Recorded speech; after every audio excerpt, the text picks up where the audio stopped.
Good morning, how are you? So, what do you think? What does cliff diving and online business, what do they have in common? So, let's just think about this. I don't know, have you guys ever been to Acapulco and watched the cliff divers? It's really cool. They're kind of like watching the high diving board divers in the Olympics. So what do? They stand completely still. They've got their back to the pool so they can't see where they're going. And they stand just with their toes on that board. And then they take off. And then they flip and they somersault and they twist and they turn. When they're doing that backwards diving, they're doing it blind. So, kind of like online entrepreneurship. Sometimes you never know. You're doing it a little bit blind. You don't know if you're doing the right thing. You don't know who's watching. And there is this innate fear. And that is the thing that is really similar between online business and cliff diving, especially when you stand with your back to the water and you don't know what you're getting into. It's this fear. So your fear of being seen, fear of criticism, fear of doing it wrong, fear of who knows what, fear of attack. It's actually a primal instinct. When you think about what we're designed to do, first, we're always designed for safety and security. So things like going live on Facebook, doing a video and posting it, or writing a blog post, or pressing publish on your website for that very first time, or even commenting on an Instagram or Facebook post. Sometimes those things can make us scared. Now, depends on where you are in the journey. Things that used to scare you probably don't scare you now. If you're newer to the journey, you might be really fighting that inner tiger, that one that says, oh, don't do that. That's really, really scary. Why? Why are we so scared of this kind of thing? Well, it's because of our need to belong. So when you think primally, what we used to be like in caveman days or in older days, we relied on the tribe. We relied on our family group. We relied on that community that was around us. So any time that we wanted to step outside of that real safe way of doing things, our inner critic would immediately say to us, oh my God, don't do that. That's scary. You're really stepping outside the box. Who knows? Who knows if you will be exiled?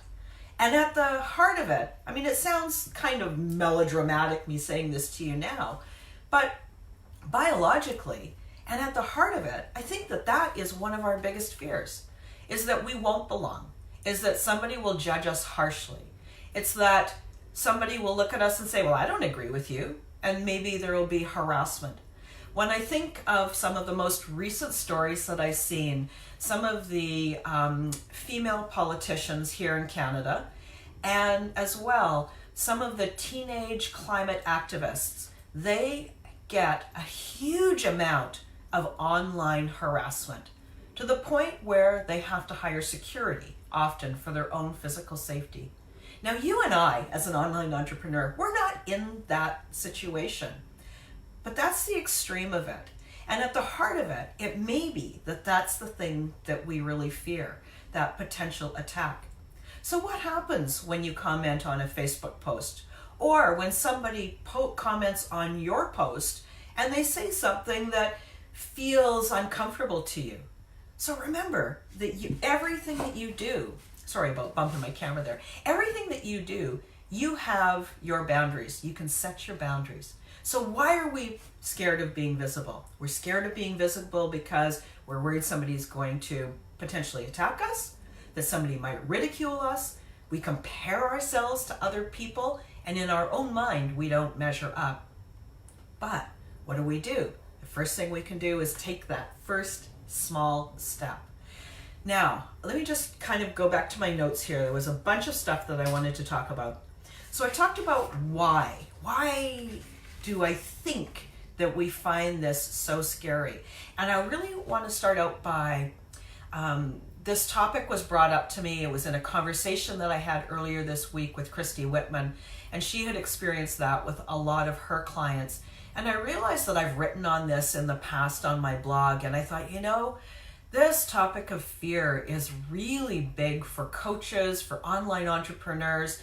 What could I say that might help you a little bit, that might make you feel a little bit more comfortable? So the first thing is, if you get a comment on one of your posts or one of your videos and you don't like it, it's okay. People get to disagree with us. We don't have to always be right. If it's crossed that line and it feels uncomfortable to you, you get to delete, ban, and block that person and delete that post. And then you get to choose to move on from it. You don't have to take that in and make that part of who you are and allow that to fuel further fear. Oh, it's a bit of a tongue twister. You get to choose. So if somebody comments on something and they disagree, maybe this is a great chance for a healthy discussion. Otherwise, perhaps it does feel like an attack.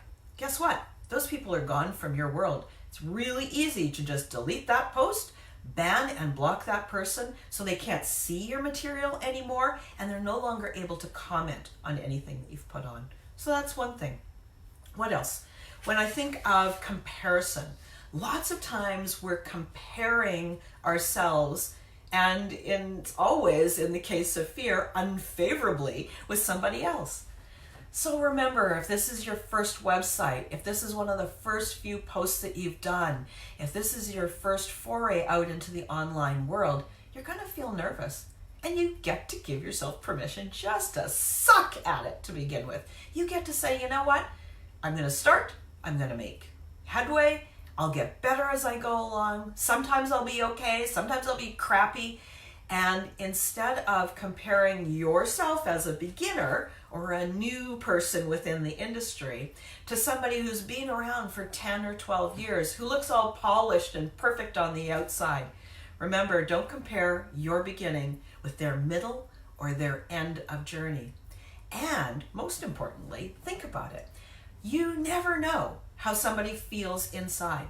So you might be comparing yourself with somebody that you think looks like they've got it all together. Looks like they're totally confident and they know what's going on.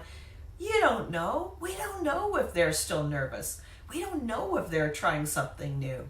So that comparison to keep yourself down and keep yourself small and safe is just never going to serve you. So allow yourself to say progress, not perfection. Take those small steps and give it a whirl. Let me see what the last thing was. There was another point I wanted to talk about. So we've talked about criticism and what you can do with that.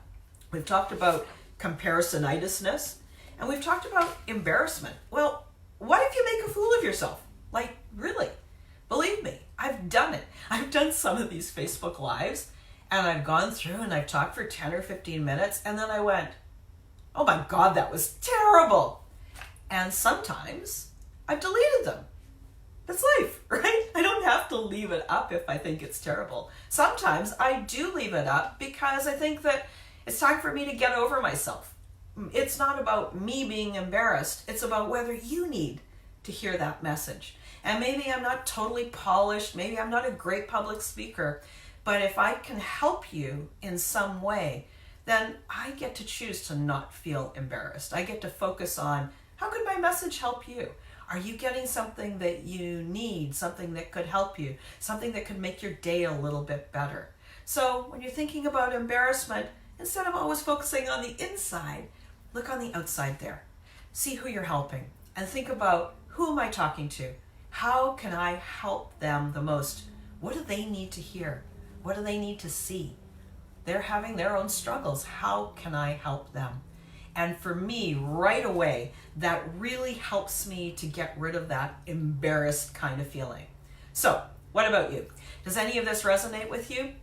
Do you have this thing that you're scared of being seen online, scared of publishing your website, scared of commenting on a Facebook post, scared of, my God, doing a Facebook Live or any kind of a live video? I hope that some of these things help you. And comment. Tell me what you'd like to hear more of. What are the things that you want a little bit extra help with? Love to hear from you, and I hope you guys have a great week. Bye.